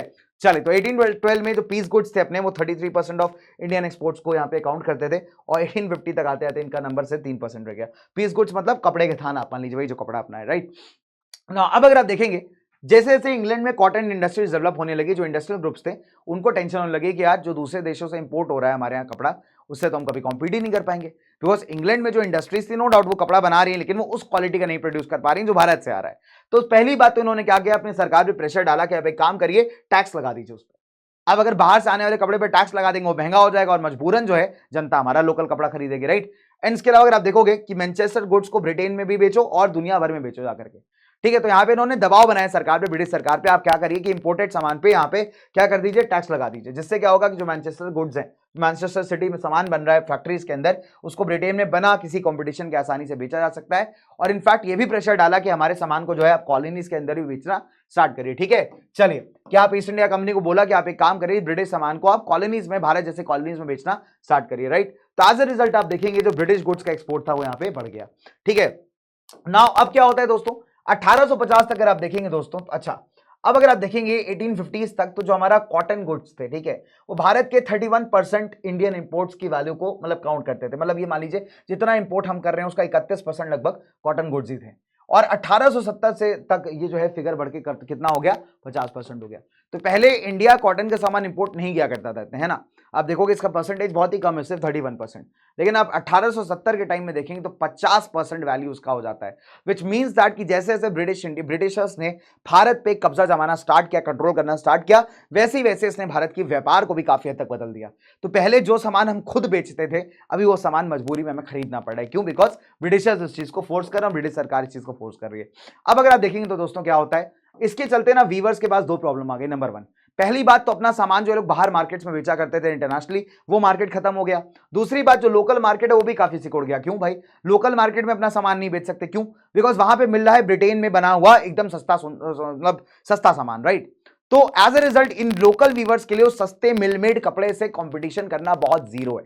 तो बेचारों की हालत इतनी खराब हो गई कि ना तो बाहर बेच सकते हैं और ना ही अपने देश में बेच सकते हैं, बिकॉज लोकल मार्केट्स में इनका कपड़ा महंगा बिकेगा और ब्रिटेन वाला सस्ता है। और बाहर अगर आप देखोगे तो ब्रिटेन वाले बेचने नहीं दे रहे। तो अब क्या होता है, बाय 1860s वीवर्स के पास एक नई प्रॉब्लम आ गई। अब ये नई प्रॉब्लम क्या थी कि मैक्सिमम ईस्ट इंडिया कंपनी क्या कर रही थी, भारत से कच्चा कॉटन बाहर एक्सपोर्ट कर दे रही थी अपने देश। तो एज ए रिजल्ट जो कच्चा कॉटन इनको चाहिए कपड़ा बनाने के लिए बेटा, वो भी यहाँ पे अवेलेबल नहीं है। ठीक है, तो जब अमेरिका में सिविल वॉर ब्रोकआउट आया तो ऑब्वियस सी बात है क्या हुआ कि अमेरिका से जो कॉटन का सप्लाई था बिल्कुल कट आउट हो गया। और जब ये हुआ तो ऑब्वियस सी बात है ब्रिटेन ने किसकी तरफ कदम बढ़ाए, इंडिया की तरफ। तो अभी क्या हो रहा है कि जो रॉ कॉटन है, कच्चा कॉटन है, इंडिया से कहां एक्सपोर्ट किया जा रहा है, बाहर एक्सपोर्ट किया जा रहा है। ठीक है, तो रॉ कॉटन एक्सपोर्ट्स इंडिया से इंक्रीज हो गए एंड एज ए रिजल्ट जब रॉ कॉटन या कच्चा कॉटन मार्केट में होगा ही नहीं या कम अमाउंट में होगा तो उसका दाम भी बढ़ जाएगा। तो बेचारे जो लोकल वीवर्स हैं हमारे, उनके पास एक बड़ी समस्या आ गई कि उनके पास रॉ मटेरियल ही नहीं है कपड़ा बनाने के लिए, राइट। इनफैक्ट अगर आप देखोगे जो हमारे बाकी लोग भी थे, है ना, बाकी इंडस्ट्रीज के छोटे छोटे आर्टिसंस थे, उनको भी ऐसी प्रॉब्लम्स यहाँ पे फेस करनी पड़ रही है। इनफैक्ट आप ये मान लीजिए कि 19th सेंचुरी के एंड में जो बाकी क्राफ्ट पीपल है, मतलब लोहे के बर्तन बनाने वाले, सुनार वगैरह हो गए, उनको भी तो एक तगड़ा प्रॉब्लम फेस करना पड़ रहा है। अब जो फैक्ट्रीज है इंडिया के अंदर, वो क्या कर रही हैं बच्चे, काफी ज्यादा प्रोडक्शन कर रही हैं। अब एज अ रिजल्ट जो मार्केट है आपका सस्ते मशीन मेड गुड्स से भर गया है। तो बेचारे जो बाकी आर्टिसंस या बाकी काम धंधा करने वाले लोग हैं, उनको भी तगड़ा कंपटीशन फेस करना पड़ा है यहाँ पे मशीन बनाए गुड्स से, ठीक है, यानी मशीन मेड गुड्स से, राइट। चलिए, अब अगर हम फैक्ट्रीज की बात करें तो भारत में पहला कॉटन मिल स्टैब्लिश हुआ था बॉम्बे में करीब 1854 के आसपास, राइट। और उसके बाद जो उसका प्रोडक्शन स्टार्ट हुआ था 2 साल बाद 1862 में 4 मिल्स स्टैब्लिश हुए थे, 94,000 स्पिंडल्स, मतलब वो धागा बनाने वाले मशीन के साथ, और करीब 2150 लूम्स, मतलब जिससे कपड़ा बनता है वो वाले मशीन। सेम टाइम पे जूट मिल्स आने लगे बंगाल के अंदर। पहला जूट मिल आया था 1855 में, दूसरा आया था 7 साल बाद 1862 में। नॉर्थ इंडिया में एल्गन मिल को स्टार्ट किया गया कानपुर में 1860s के अंदर। 1 साल बाद पहला कॉटन मिल अहमदाबाद का सेटअप किया गया। 1874 में अगर आप देखोगे तो पहला स्पिनिंग एंड वीविंग सेंटर आपका मद्रास का स्टार्ट हो चुका था। तो ये मल्टीपल डेटा है बच्चे, जिससे 1 मार्कर आपका काफी हद तक पूछा जा सकता है। ठीक है, तो आज तो भाई 1 घंटे का माइंड मैप हो गया है। ठीक है, तो रीजन सिंपल है, मैंने आपको बताया कि थोड़ा डिटेल्ड मैंने आपको माइंड मैप डाला है इसका, सो दैट भाई आप भटको ना कहीं पे लेक्चर के लिए। ठीक है, फटाफट से आगे बढ़ते हैं। Now let's talk about the early entrepreneurs. ठीक है, भारत में भी अगर आप देखेंगे तो काफी सारे बिजनेसमैन पहले बहुत एक्टिव थे, राइट। जो हिस्ट्री हमारे ट्रेड का, ये स्टार्ट होता है लेट 18th सेंचुरी से, जब ब्रिटिश इंडिया में जो है एक्सपोर्ट कर रहे थे किसको, ओपीएम को। ओपीएम क्या होता है, अफीम होती है। तो चाइना से लोग ओपीएम, अगर आप देखोगे तो ये लोग क्या कर रहे थे कि चाइना में मिलता था चाय, राइट। तो चाइना की चाय किसको चाहिए थी, ब्रिटेन को चाहिए थी। अब बदले में आपको कुछ तो देना पड़ेगा। तो पहले इतने नालायक लोग होते हैं ब्रिटेन वाले, पहले तो यार ओपीएम का, ये अफीम का लत लगवा देते हैं चाइना वालों को, और बाद में इसी का इस्तेमाल करके क्या करते हैं, चाइना से चाय खरीदते हैं, राइट। तो ये ओपीएम ग्रो कर रहे थे भारत में और एक्सपोर्ट कर रहे थे चाइना को, और बदले में अगर आप देखेंगे तो चाइना से क्या खरीद रहे थे, चाय खरीद रहे थे। कुछ बिजनेसमैन जो इस पूरी ट्रेड में इन्वॉल्व थे दोस्तों, उसको ओपीएम ट्रेड कहते हैं बच्चों, इन्होंने सोचा कि क्यों ना हम भी इंडिया में इंडस्ट्रीज को डेवलप करें, राइट। तो जैसे बंगाल में द्वारका नाथ टैगोर हो गए, इन्होंने काफी पैसा कमाया था चाइना वाली ओपीएम ट्रेड से। तो इन्होंने 6 जॉइंट स्टॉक कंपनीज को स्टार्ट किया 1830 और 1840s के अंदर, राइट। फिर इसके अलावा बॉम्बे में पारसी बिजनेसमैन जैसे दीन शॉ पतीत हो गए, जमशेदजी, नुसवान टाटा हो गए, इन्होंने ह्यूज इंडस्ट्रियल एम्पायर्स को बिल्ड करना स्टार्ट किया ड्यूरिंग दिस टाइम। सेठ हुकुमचंद एक मारवाड़ी बिजनेसमैन थे, इन्होंने पहला इंडियन जूट मिल स्टार्ट किया कलकत्ता में 1917 में। अभी जो अपॉर्चुनिटीज थे आपके इन्वेस्टमेंट की इंडस्ट्रीज के अंदर, इनफैक्ट अगर आप देखोगे तो ये काफी बढ़ते गए, इससे काफी फैक्ट्रीज भी इंडिया में ओपन हुए, राइट। कुछ मर्चेंट्स मद्रास के जो थे इनफैक्ट बर्मा या म्यांमार के साथ व्यापार करते थे, कुछ का लिंक अगर आप देखोगे मिडिल ईस्ट और ईस्टर्न अफ्रीका के साथ भी था। सो कई सारे इंडियन व्यापारी थे, एंटरप्रेन्योर्स थे, जो स्टार्टिंग में इंडिया के साथ साथ मतलब इंडिया से होने के बाद भी कई सारे कंट्रीज के साथ व्यापार करते थे। बट दिक्कत क्या हुई यार कि जब कॉलोनियल पावर भारत में इंक्रीज होने लगी तो इंडियंस के इन व्यापारियों पे, एंटरप्रेन्योर्स के एक्शंस पे लग गई रोक, ठीक है। अब इन्होंने क्या किया, यूरोपियंस ने, यूरोपियन एजेंसीज ने, इन्होंने कहा कि आप डायरेक्टली यूरोप के साथ व्यापार नहीं करेंगे, आप अपने फिनिश प्रोडक्ट से मैन्युफैक्चर गुड्स को यहाँ पे सेल नहीं करेंगे, और अगर आपको एक्सपोर्ट करना भी है तो सिर्फ कच्चा मटेरियल या रॉ मटेरियल एक्सपोर्ट करने का ही आपको इजाजत है, या फूड ग्रेन्स एक्सपोर्ट करिए, जो एक्चुअली ब्रिटेन को रिक्वायर्ड है। कॉटन हो गया, ओपियम हो गया, वीट हो गया, इंडिगो हो गया, तो जो ब्रिटेन को रिक्वायर्ड है अगर आपको व्यापार करना है तो आप वो एक्सपोर्ट करिए, हम मैन्युफैक्चर्ड प्रोडक्ट्स आपको एक्सपोर्ट करने नहीं देंगे, राइट। तीन बड़ी यूरोपियन मैनेजिंग एजेंसीज थी उस टाइम पे, Bird Heilgers and company, Andrew Yule और जार्दीन स्किनर एंड कंपनी, जो इस पूरे व्यापार को यहां पे कंट्रोल किया करती थी। कैपिटल को अरेंज करना, जॉइंट स्टॉक कंपनीज बनाना, साथ ही साथ उनको मैनेज करना, ये सारा काम ये यूरोपियन एजेंसीज ही किया करती थी। अब अगर आप देखोगे तो वर्कर्स कहां से आते थे काम करने के लिए फैक्ट्रीज में, तो वेरी सिंपल यार, जब फैक्ट्रीज बढ़नी स्टार्ट हुई यार अपने देश के अंदर, तो आप देखोगे जो डिमांड का वर्कर्स का था, डिमांड था वही बढ़ गया। अब वर्कर्स कहां आया करते थे, नियर बाय डिस्ट्रिक्ट से। जैसे 50% वर्कर बॉम्बे की कॉटन इंडस्ट्री में 1911 में रत्नागिरी के डिस्ट्रिक्ट से आते थे, जो कानपुर की मिल्स थी उनको आसपास के इलाकों से आप देखेंगे गांवों से जो है वर्कर मिल जाते थे। अब जैसे जैसे व्यापार का, न्यूज का, एम्प्लॉयमेंट का न्यूज फैलना स्टार्ट हुआ, बहुत सारे वर्कर जो थे ना लंबे लंबे डिस्टेंस ट्रैवल करके in the search of employment यहाँ पे जाने लगे, माइग्रेशन बढ़ गए, राइट। चलिए अब अगर आप देखेंगे आगे कहानी बच्चों, तो 1901 में करीब 5,84,000 5,84,000 वर्कर्स इंडियन फैक्ट्रीज में काम कर रहे थे, और 1946 तक ये नंबर बढ़ के और ज्यादा हो गया। So we see that as the factories started expanding, हमें देखते हैं कि यार हमारे वर्कर्स का नंबर भी काफी ज्यादा बढ़ गया।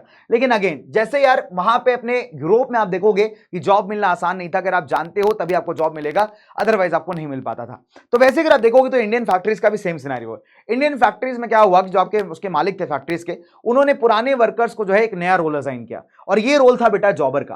अब देखिए finding employment was not easy, because industrialist क्या करते थे, एक ट्रस्टेड वर्कर को जॉबर का रोल देते थे। अब जॉबर का टास्क क्या है, जॉबर का टास्क है नंबर 1 यहाँ पे लोगों को अपने गांव से लेकर के आना, उन्हें एम्प्लॉयमेंट दिलवाना, टाउन्स में, शहरों में सेटल होने में मदद करना, और अगर कभी जरूरत पड़े तो उनकी हेल्प में, मतलब नीड के टाइम पे उनकी हेल्प करना, राइट। अब जॉबर का जो रोल था इतना इंपॉर्टेंट था कि ओवर द टाइम पीरियड आप देखोगे जॉबर जो थे काफी करप्ट हो गए। इन्होंने ये सारे जॉब वॉब दिलवाने के लिए, एडवांटेजेस के लिए ब्राइब्स लेना शुरू कर दिया, घूसखोरी करना शुरू कर दिया। सो एज अ रिजल्ट आप देखोगे कि बिना जॉबर के जॉब मिलना बहुत ज्यादा ईजी नहीं था, राइट। चलिए आगे बढ़ते हैं, let's talk about the peculiarities या फीचर्स ऑफ इंडस्ट्रियल ग्रोथ। अब अगर हम देखिए यूरोपियन मैनेजिंग एजेंसीज होती हैं बेटा, वो ज्यादातर कुछ ही प्रोडक्ट्स में इंटरेस्टेड थी, जैसे चाय कॉफी हो गया, कैश क्रॉप्स आपके जिसको बेच के बढ़िया पैसा कमा सको। तो इन्होंने क्या किया, टी कॉफी प्लांटेशन बनाना स्टार्ट कर दिए, माइनिंग में, इंडिगो प्लांटेशन में, जूट के प्लांटेशन में इन्वेस्ट किया, बिकॉज ये प्रोडक्ट्स अगर आप देखोगे तो एक्सपोर्ट्स के लिए यूज होते थे। अब लेट 19th सेंचुरी में अगर आप देखेंगे दोस्तों, तो इंडियन बिजनेसमैन ने भी कई सारी इंडस्ट्रीज स्टार्ट कर दी, जो भारत में अभी चाइना, मतलब जो भारत में इंडियन स्पिनिंग मिल्स जो अपना धागा प्रोड्यूस कर रही है बेटा, इसको कई बार handloom weavers India and Japan के अंदर, मतलब इंडिया के अंदर यूज किया करते थे, या कई बार जो धागा प्रोड्यूस हो रहा था अपने अंदर उसको चाइना एक्सपोर्ट कर दिया जाता था। लेकिन अभी इसमें एक प्रॉब्लम आती है, प्रॉब्लम क्या आती है देखिए दोस्तों, समझते हैं नाउ। अब क्या हुआ कि जो पैटर्न था अपने इंडस्ट्रियलाइजेशन का, अपने मतलब प्रोडक्ट्स का, इसको ना कुछ चीजों ने बहुत ज्यादा इंपैक्ट किया। जैसे नंबर 1, जब हमारे स्वदेशी मूवमेंट से स्टार्ट हुए तब आप देखेंगे कि अपने इंडियन मेड गुड्स को काफी पॉपुलैरिटी मिलने लगी, राइट। 1906 से जो इंडियन यान था, इंडियन धागा था, उसका अगर आप चाइना को एक्सपोर्ट देखोगे तो थोड़ा सा डिक्लाइन हो जाता है। क्यों? उसका एक बड़ा रीजन ये था कि जो चाइनीज और जापानीज मिल्स थी अभी वो स्टार्ट हो गई थी, और उनसे आने वाले प्रोडक्ट्स अभी चाइनीज मार्केट्स को फ्लड कर रहे थे। इसके अलावा अगर आप देखोगे वर्ल्ड वॉर 1 तक जो इंडस्ट्रियल ग्रोथ था वो काफी ज्यादा स्लो रहा। वर्ल्ड वॉर 1 के अंदर इनफैक्ट आप कह सकते हैं कि इंडस्ट्रियल ग्रोथ को काफी बड़ा इंपैक्ट, काफी बूस्ट मिला, बिकॉज उस टाइम पे एमुनिशन या और भी प्रोडक्ट्स का डिमांड काफी बढ़ गया था, राइट। चलिए अब अगर हम बात करें वॉर ने क्या किया, कंप्लीट सिनेरियो को बदल के रख दिया, बिकॉज इंडियन मुल्क्स ने इसका बहुत एडवांटेज उठाया। देखिए बहुत सिंपल सी बात है, वॉर का एक बहुत बड़ा मार्केट था जहां पे आपको बहुत सारी चीजें चाहिए, जूट के बैग्स हो गए, कपड़ा हो गया आर्मी यूनिफॉर्म्स के लिए, लेदर बूट्स हो गए, हॉर्स एंड म्यूल्स के ऊपर बैठने वाला सीट होता है वो हो गया। तो अगर आप देखोगे तो इंडस्ट्रियल प्रोडक्शन वॉर जब तक चली है बहुत तेजी से बढ़ा, लेकिन जब वॉर खत्म हुई दोस्तों तो आप देखेंगे तो धीरे धीरे इसमें ग्रोथ में कमी भी आनी आपको शुरू होगी। लेकिन अगर देखेंगे फर्स्ट वर्ल्ड वॉर के अंदर ब्रिटेन बहुत ज्यादा इन्वॉल्व था, तो ब्रिटेन की जो इंडस्ट्रीज थी वो बहुत ज्यादा इंपैक्ट हुई, और वॉर जब खत्म हुई तो मैनचेस्टर अपनी पुरानी पोजीशन कभी इंडियन मार्केट में होल्ड कर नहीं पाया, और इसका फायदा हुआ हमारी लोकल इंडस्ट्रीज को, राइट। चलिए अब अगर आप देखेंगे स्टिल इस दौर के बाद भी, इतनी सारी इंडस्ट्रीज आने के बाद भी, आप अगर भारत में ये पूछेंगे कौन सी इंडस्ट्रीज का ज्यादा रौला था, कौन सी इंडस्ट्री ज्यादा डोमिनेट करती थी, तो ये थी हमारी small scale industries still. Why there are certain reasons. Number one, 1911 में करीब 67% जो लार्ज इंडस्ट्रीज थी कहां लोकेटेड थी बेटा? ये बॉम्बे और बंगाल में। अब अगर आप देखेंगे बाकी कंट्रीज के अंदर अभी भी जो है जो छोटी इंडस्ट्रीज हैं वो अभी प्रीडोमिनेट कर रही हैं, राइट। अब अगर आप देखोगे तो उसका कई रीजन है। क्या रीजन है? नंबर वन, पहला तो टेक्निकल चेंजेस। देखिए छोटी इंडस्ट्रीज ने भी ना कुछ टेक्निकल चेंजेस यहां पे करने स्टार्ट किए जिसके चलते वो कंपटीशन सर्वाइव कर पा रही थी। जैसे invention of the fly shuttle, ये मशीन है जिसके थ्रू हम लोग कपड़ा यहां पे बना सकते हैं। 1941 में करीब 35% जो हैंडलूम से जहां हाथ से कपड़ा बनता है उन्होंने फ्लाई शटल वाला मशीन लगा लिया।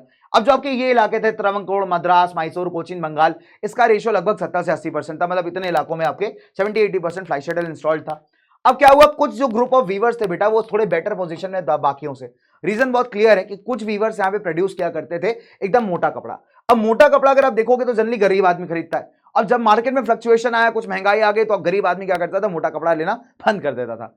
और कुछ वीवर्स यहाँ फाइन क्वालिटी ऑफ क्लॉथ बनाते थे। जो फाइन क्वालिटी ऑफ क्लॉथ बनाते थे दोस्तों, वो जनरली अमीर लोगों को कपड़ा बेचा करते थे। तो अमीरों के साथ दिक्कत नहीं है ना, चाहे मार्केट में कैसा भी फ्लक्चुएशन आए, बट वो अपनी डिमांड्स को कम नहीं करेंगे। तो एज ए रिजल्ट अगर आप देखोगे तो वीवर्स एंड जो बाकी क्राफ्ट पीपल थे उन्होंने तब भी प्रोडक्शन को एक्सपांड किया जब अगर आप देखोगे मतलब जब इंडस्ट्रीज आ गए, जब कई सारे फैक्ट्रीज आ गए। But again the question is very simple कि देखो प्रोडक्शन एक्सपैंड होने के बाद भी ना सबको बहुत ज्यादा फायदा नहीं हुआ। ऐसा नहीं हो कि बहुत अमीर बन गए। तो यहाँ पे आप देखेंगे जब कभी भी बुरे टाइम्स आते हैं तो खासकर वो वीवर्स जो थोड़ा कम क्वालिटी वाला कपड़ा बनाते हैं वो ज्यादा प्रॉब्लम फेस करते थे, बिकॉज उनके जो यूजर्स है, उनकी जो ऑडियंस है वो भी काफी सस्ती चीजों पर डिपेंड करती है, राइट। वही जो फाइनल क्वालिटी ऑफ कपड़ा बनाने वाले लोग थे वो थोड़ा बेटर सर्वाइव कर पाते थे, बिकॉज उनका ऑडियंस था, कस्टमर था, वो थोड़ा बेटर क्वालिटी का था। ठीक है, चलिए अब अगर हम देखें तो एक और स्पेशल बात है जिसकी वजह से आपके स्मॉल इंडस्ट्रीज ज्यादा डोमिनेट करते हैं। क्यों? बिकॉज जो मशीन में बनने वाला कपड़ा है वो ना स्पेशलाइज चीज को नहीं कॉपी कर सकता। जैसे बनारस की साड़ी बहुत फेमस है ना, आपका आसाम का मुंगा सिल्क बहुत फेमस है। तो कुछ डिजाइन ऐसी होती है ना जिसको आप हाथ से बना सकते हो, मशीन उस चीज को कॉपी नहीं कर पाएंगी। तो सारी जिनके बॉर्डर्स में ऐसे सिलाई हुई है, कढ़ाई हुई है, लुंगी बहुत फेमस टाइप की लुंगी आया करती थी, ठीक है, आपका हैंकर चीफ हो गए मद्रास के। तो ये सब वो चीजें हैं जिनको मशीन कभी कॉपी नहीं कर सकते। दैट इज वाई आप देखोगे तो मिल प्रोडक्शन आने के बाद भी इनका डिमांड कम नहीं हुआ। फिर इनफैक्ट अगर हम देखेंगे वर्कर्स की बात की तो वर्कर्स लंबे घंटों तक काम करते थे, महिलाएं बच्चे सब मिलकर काम करते थे, राइट। बट अगर प्रॉब्लम है इसकी जो उनके हालात हुए हैं फिलहाल कंडीशंस की वजह से, यूरोपियन डोमिनेशन की वजह से, वो अभी भी इनके पूरे चीजों को कॉम्पनसेट नहीं कर पा रहा, राइट।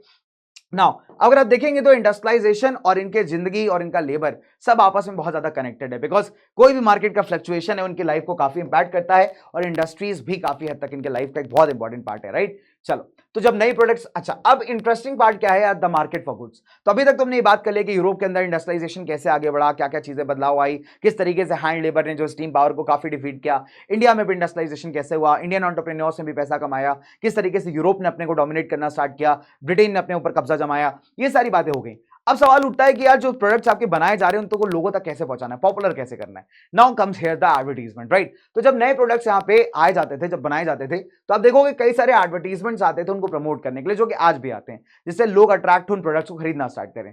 तो ये जो एडवर्टाइजमेंट्स थे लोगों के लिए नए नीड्स भी लेकर के आते थे और उनके माइंड को काफी हद तक शेप भी करते थे। कई बार आपने देखा होगा जब किसी एक पर्टिकुलर चीज का एडवर्टाइजमेंट आपको बार बार दिखाया जाता है तो एक पॉइंट ऑफ टाइम ऐसा आता है जब आपकी जरूरत भी नहीं होगी ना, तभी आप ट्राई करोगे उस चीज को खरीद लिया जाए। That is the power of the advertisement, आपको इतना पॉपुलर कर देना किसी चीज को कि आप मजबूर हो जाओ उसको लेने के लिए, ठीक है। तो अगर आप देखोगे आज हम कई सारे एडवर्टाइजमेंट से सराउंडेड है, कहीं भी चले आइए आपको बहुत सारे एड्स दिख जाएंगे, ठीक है। Now from the very beginning of the industrial age, industrialization की शुरुआत से अगर आप देखोगे तो इंडस्ट्रियलाइजेशन की स्टार्टिंग से एडवर्टाइजमेंट्स ने प्रोडक्ट्स को बेचने के लिए एक बहुत बड़ा रोल यहां पे प्ले किया है ना। जो कंज्यूमर कल्चर है कि कंज्यूमर्स खरीदें चीजों को, उसको बनाने में एक बहुत बड़ा रोल प्ले किया, राइट। ना अगर आप देखेंगे जो मैनचेस्टर के इंडस्ट्रियलिस्ट थे वो क्या करते थे, अपने क्वालिटी को हाईलाइट करने के लिए क्या लगाते थे, लेबल लगाते थे मेड इन मैनचेस्टर, बोल्ड में लिखा होता था, ठीक है, ताकि कस्टमर को बहुत कॉन्फिडेंट फील हो कि यार आप बहुत अच्छे क्वालिटी का सामान खरीद रहे हो। कुछ लेबल्स इनफैक्ट अगर आप देखोगे तो बहुत सुंदर सुंदर इमेजेस के साथ भी आते थे, ठीक है, जिससे क्या हो कि भाई लोगों के अंदर एक ना वो सुपीरियरिटी वाला फील है कि और हम ब्रांडेड सामान खरीद रहे हैं, ठीक है। तो that is how it was done. कभी कभी आप देखोगे इंडियन गुड्स एंड गॉडेसेस को, इंडियन गॉड्स एंड गॉडेसेस को भी कई सारे इमेजेस में आपको यूज किया जाता था। आप देखेंगे कई सारे इंडियन गुड्स के ऊपर जो है इंडियन गॉड्स एंड गॉडेसेस का इमेजेस लगा दिया जाते थे। जो कैलेंडर्स होते थे जिनको मैन्युफैक्चरर्स ने स्टार्ट किया था अपने प्रोडक्ट्स को प्रमोट करने के लिए, आप देखोगे इनमें भी कई बार जो है ना गॉड्स एंड गॉडेसेस के फिगर्स को यूज किया जाता था और साइड में जो है अगर आप देखेंगे बच्चों तो यहाँ प्रोडक्ट्स लिखे होते थे। तो ये बताते थे कि देखिए जो प्रोडक्ट यहाँ पे गॉड्स एंड गॉडेसेस को रिजेंबल कर रहा है वो कितना शुद्ध, कितना बढ़िया क्वालिटी का होगा, राइट।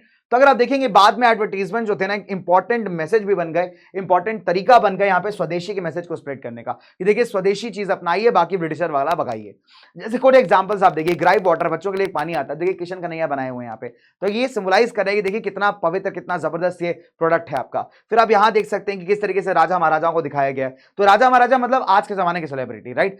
जैसे सेलिब्रिटीज एंडोर्स करते हैं ना कैसे प्रोडक्ट्स को, तो जमाने में राजा महाराजाओं के फिगर्स को, इमेजेस को यूज किया जाता था प्रोडक्ट्स की प्योरिटी को, मतलब बढ़िया क्वालिटी को दिखाने के लिए, राइट। तो ये था भाई अपना मार्केट ऑफ गुड्स, जिसके चलते प्रोडक्ट्स प्रमोट भी हुए, एक नया मार्केट बना और लोगों ने सामान को खरीदना स्टार्ट किया, राइट बच्चों। चलिए, तो ये था आपका सुपर्ब एंड अमेजिंग मजेदार वाला माइंड मैप एंड आपका chapter that is the age of industrialization, ठीक है। उम्मीद है इस मजेदार जर्नी में आपने कम समय के अंदर काफी कुछ सीखा होगा। तो इंपॉर्टेंट टॉपिक्स है, मेन टॉपिक्स है ना। Last topic market for goods important है, ठीक है। उसमें बताया गया कि किस तरीके से एडवर्टीजमेंट किसी प्रोडक्ट के बारे में आपका इमेज कितना बढ़िया क्रिएट कर सकता है। आज आपने देखा होगा कोई नया पिज्जा लॉन्च होता है, कोई नया चॉकलेट आता है, तो उसको कितना इंटरेस्टिंगली दिखाया जाता है ना। आपके मन में ऐसा लालच आ जाता है यार एक बार तो उसको ट्राई करना है। अभी डोमिनोज का एक नया पिज्जा आया था, चीज वॉल्केनो बस्ट वाला, उसको ऐसा दिखा रहे थे कि आदमी पागल हो जाए खाने के लिए, है ना, और लोगों ने खाया भी, काफी हिट भी हुआ वो। सो that is the power of advertisement. और ये आज का नहीं है, जमानों पहले से एग्जिस्ट कर रहा है प्रोडक्ट्स को प्रमोट करने के लिए, और सक्सेसफुल भी रहा है। तो कई सारे मैसेजेस इसके थ्रू प्रमोट किए गए, स्वदेशी का मैसेज हो गया, नेशनलिस्ट चीजों का मैसेज हो गया। So they have made a market, right. तो यही था बच्चों आपका था एज ऑफ इंडस्ट्रियलाइजेशन, एक कारवां था जो हमने स्टार्ट किया इतने पुराने जमाने से, चलते चलते चलते चलते हम लोग काफी आगे आए, काफी उतार चढ़ाव देखे, और बस चैप्टर अपना खत्म हो गया। तो आज का माइंड मैप काफी लंबा है, इनफैक्ट लगभग 1.25 घंटे का है दोस्तों। तो सो सॉरी माय डियर कि इसकी माइंड मैप्स में जल्दी काफी छोटे लेता हूं आपके लिए, बट अगेन ये इसलिए थोड़ा डिटेल था, थोड़े डिटेल नोट्स के साथ, सो दैट आप लोग फटाफट से इसको सुन पाएं, देख पाएं, और जिन बच्चों के बोर्ड्स में आ रहा है उसको पढ़ पाएं, ठीक है। तो बाय एवरीवन, मिलता हूं आपसे next class. Till then stay happy, stay amazing, stay cool. और आज के लिए क्वेश्चंस नहीं है, आज थोड़ा आपको रेस्ट देते हैं, आप पढ़िए, रिवाइज करिए, मिलते हैं in the next class. Bye bye guys, take care and love you.